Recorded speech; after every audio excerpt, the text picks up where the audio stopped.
Hey guys, welcome back to the channel. मेरा नाम है यासर और आप देख रहे हैं दी अल्फा। मेरे पास जो सबसे ज़्यादा एक सवाल आता है वो सवाल ये आता है कि सर, हेयर ट्रांसप्लांटेड जो हेयर है उनकी लाइफ कितनी होती है और उनको हम मेंटेन कैसे करें। इस सवाल का जवाब मैंने बहुत बार दिया है, लेकिन ये सवाल मेरे पास आता ही रहता है और एक ये इसका जो आंसर है बिल्कुल इसको शॉर्ट में दिया नहीं जा सकता। तो मुझे यहाँ पर लगा दोस्तों कि मुझे एक वीडियो बनानी चाहिए पूरी और पूरा डिटेल में आपको समझाना चाहिए कि अब हमारे जो ट्रांसप्लांटेड हेयर हैं उनको हम लंबे समय तक किस तरह से मेंटेन कर सकते हैं और अच्छी कंडीशन में रख सकते हैं। तो आज की इस वीडियो में यही बात होने वाली है और मैं डिटेल में बात करूंगा, तो मेरे साथ अंत तक बने रहिएगा। और जिन लोगों ने अभी तक मेरे चैनल को सब्सक्राइब नहीं किया है या वो पहली बार मेरे चैनल पर आए हैं, वो नीचे सब्सक्राइब बटन को दबा दीजिए और बेल आइकन को दबा दीजिए ताकि जैसे ही मैं वीडियो डालूँ आपको नोटिफिकेशन मिल जाए। और जो मेरे नए सब्सक्राइबर हैं मैं उन्हें बता देना चाहता हूँ, ये जो मेरे हेयर हैं ये ट्रांसप्लांटेड हेयर हैं। मेरा पहला एक हेयर ट्रांसप्लांट हुआ था 2 साल पहले, जो कि फेल हो गया था बहुत बुरी तरह से। मेरी पूरी जर्नी मेरे वीडियोस में अवेलेबल है, जो कि आप देख सकते हैं। और ये जो मेरे हेयर हैं ये मेरा सेकंड हेयर ट्रांसप्लांट है, जो कि काफ़ी सक्सेसफुल हुआ है। इसकी भी जर्नी आप मेरी वीडियोस में फॉलो कर सकते हैं। तो चलिए आज की वीडियो पर आगे बात करते हैं कि हम अपने ट्रांसप्लांटेड हेयर को कैसे मेंटेन करें कि वो लंबे समय तक चलें। तो सबसे पहले जो सबसे इम्पॉर्टेंट चीज़ है वो मैं आपको बताऊँगा, वो है हमारी मेडिकेशन। देखिए, ट्रांसप्लांट के बाद मेडिकेशन काफ़ी लंबे समय तक चलती है, 6 मंथ, 1 ईयर, और कुछ केस में आपको कहा जाता है कि आपको रेगुलर लेते रहनी है। तो एक केस टू केस डिपेंड करता है। हेयर ट्रांसप्लांट के बाद आपको रेगुलर बेसिस पर अपने डॉक्टर के कांटेक्ट में रहना होगा, वो क्या बताते हैं आपको फॉलो करना होगा। अगर मैं फिनेस्ट्रॉइड की बात करूँ, ये एक काफ़ी अच्छी मेडिसिन है जो हमारी बॉडी में DHT लेवल को कम करती है, जो कि रेस्पॉन्सिबल होता है हमारे बालों को गिरने के। बहुत सारे लोगों के केस में ये होता है, बहुत सारे लोग जिनके बाल नहीं गिरते हैं वो अपनी हेयर लाइन लोअर कराते हैं, उनका केस हम अलग साइड रखते हैं, उनकी बात भी हम नहीं करते हैं।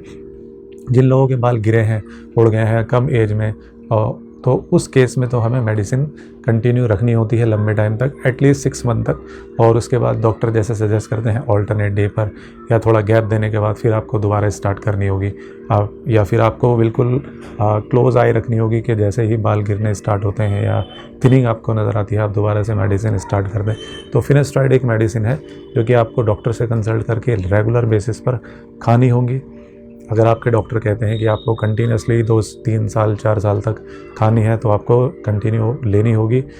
आप ये कर सकते हैं कि अगर आपको बीच में कभी ऐसा लगे कि उससे कुछ बॉडी पर इफ़ेक्ट हो रहे हैं तो आप बीच में गैप ले सकते हैं। कुछ ब्लड टेस्ट भी डॉक्टर रेकमेंड करते हैं बीच में, आपकी बॉडी में DHT के लेवल को चेक करने के लिए, या उससे कुछ और इफ़ेक्ट तो नहीं हो रहा है फिनेस्ट्रॉइड से।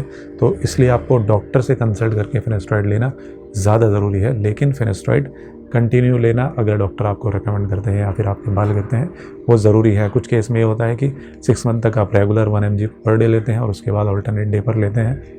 तो डॉक्टर आपके केस को देखकर रेकमेंड करेगा, खुद से मेडिकेशन फिनेस्ट्रॉइड की मत कीजिएगा। उसके बाद हम बात करते हैं दूसरी मेडिसिन, जो कि है मिनॉक्सिडिल। मिनॉक्सिडिल भी काफ़ी अच्छी मेडिसिन है, लेकिन फिनेस्ट्रॉइड के कंपैरिजन में ये 10 गुना ही काम करती है। फिनेस्ट्रॉइड इससे 10 गुना ज़्यादा काम करता है, ये उसका 10% काम करती है, लेकिन मिनॉक्सिडिल काम करती है। लेकिन आपको मॉर्निंग और इवनिंग का शेड्यूल बिल्कुल फिक्स करना होगा कि आपको मॉर्निंग में लगानी है और इवनिंग में लगानी है तो लगानी है, रेगुलर लगानी है। छोड़ेंगे तो उसका इफेक्ट कम हो जाएगा। और जहाँ पर आप मिनॉक्सिडिल छोड़ते हैं तो वापस से बाल गिरने स्टार्ट हो जाते हैं।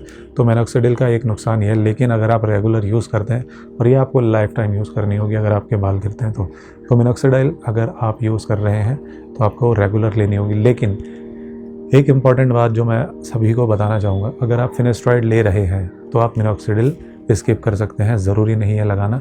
ये मैं समझता हूँ एक बहुत ही ज़्यादा रिस्पॉन्सिबिलिटी वाला शेड्यूल बन जाता है मॉर्निंग इवनिंग में फिनेस्ट्रॉइड को स्कैल्प पे लगाने का, सर को साफ़ रखने का। उसके बाद फ्लेक्स होने का वो रहता है स्कैल्प पर, तो आपको स्कैल्प क्लीन रखनी होती है बिल्कुल। तो बहुत सारी चीज़ें ध्यान रखनी होती है मिनॉक्सिडिल लगाने पर।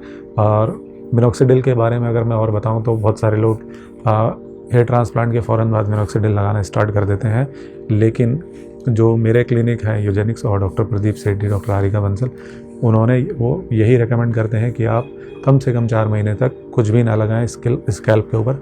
बहुत सारे केसेस में मैं देखता हूँ मिनॉक्सिडिल लगाते हैं, बिल्कुल रेड रहता है उनका ट्रांसप्लांटेड एरिया।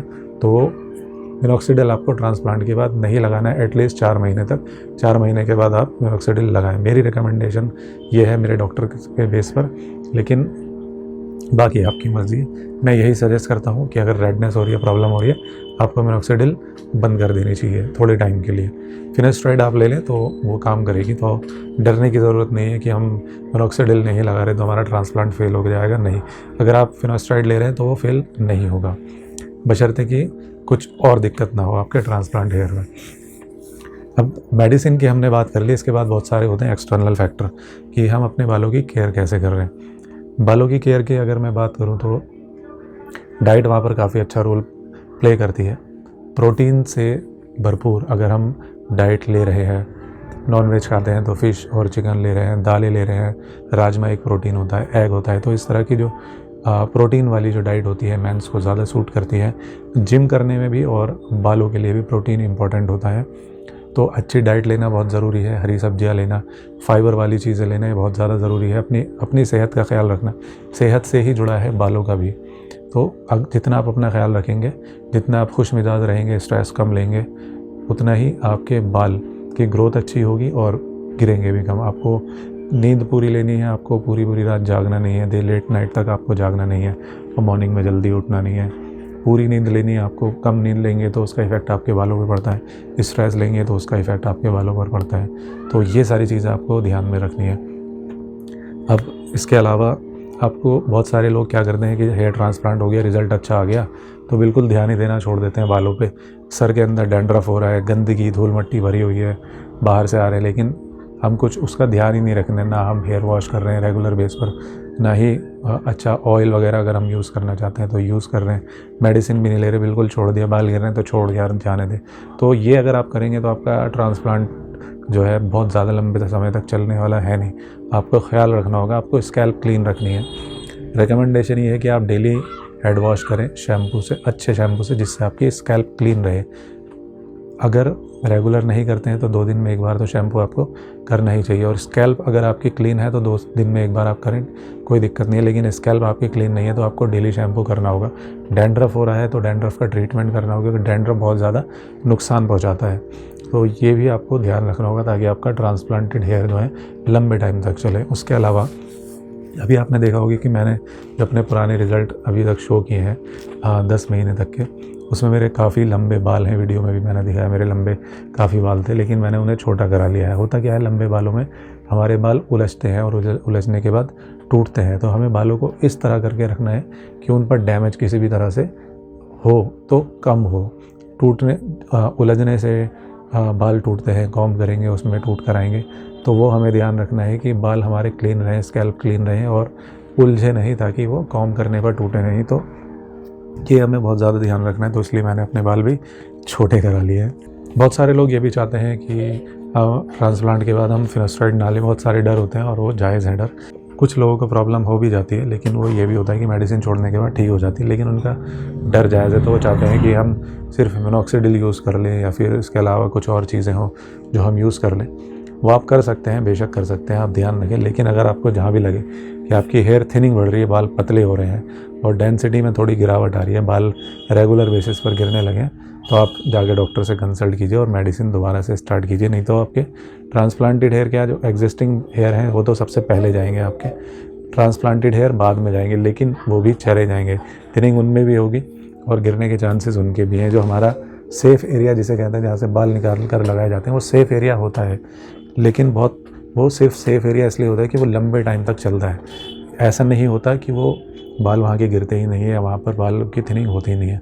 आप बुढ़े लोगों को भी देखेंगे जिनके बाल यहाँ के बचे और डेंसिटी बहुत ज़्यादा कम हो जाती है। ऐसा नहीं होता कि पूरे भरे हुए बाल होते हैं। तो उससे क्या पता चलता है आपको कि जो हमारे ट्रांसप्लांटेड हेयर हैं जो आगे लगे हैं ऐसे निकाल कर, वो भी थिन हो जाएंगे और वो भी गिर जाएंगे। तो मेंटेनेंस तो करनी पड़ेगी भाई। गाड़ी ले ली है तो मेंटेनेंस करनी पड़ेगी और समय समय पर पार्ट बदलने पड़ेंगे, इंजन ऑयल भी डालना पड़ेगा।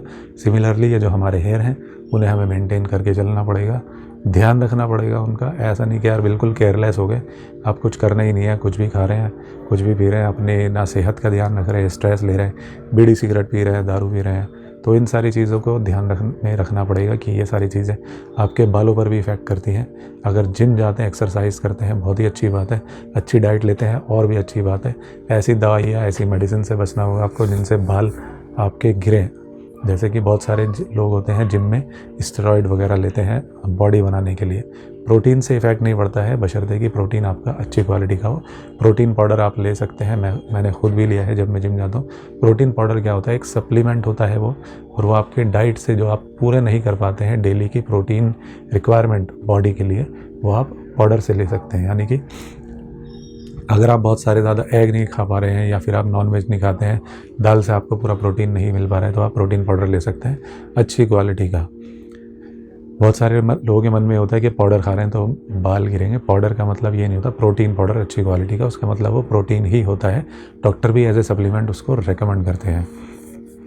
प्रोटीन बहुत ज़्यादा ज़रूरी होता है हमारे बालों के लिए, हमारी बॉडी के लिए। तो खुश रहिए, अपनी बॉडी का ध्यान रखिए, अच्छी डाइट लीजिए, मेडिसिन की ज़रूरत हो तो मेडिसिन लीजिए। और मैं आपसे वादा करता हूँ कि जो आपका ट्रांसप्लांटेड हेयर है वो लंबे समय तक चलने वाले हैं, लाइफ टाइम चलने वाले हैं।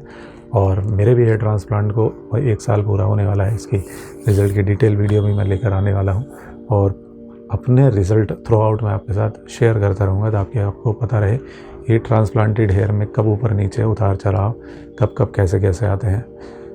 तो मेरे साथ बने रहिएगा, मेरे चैनल को सब्सक्राइब कर लीजिए और बेल आइकन को दबा दीजिए, उससे आपको मिलेगा नोटिफिकेशन, मुझे मिलेगा मोटिवेशन, और मैं लाऊंगा आपके लिए नई नई वीडियो।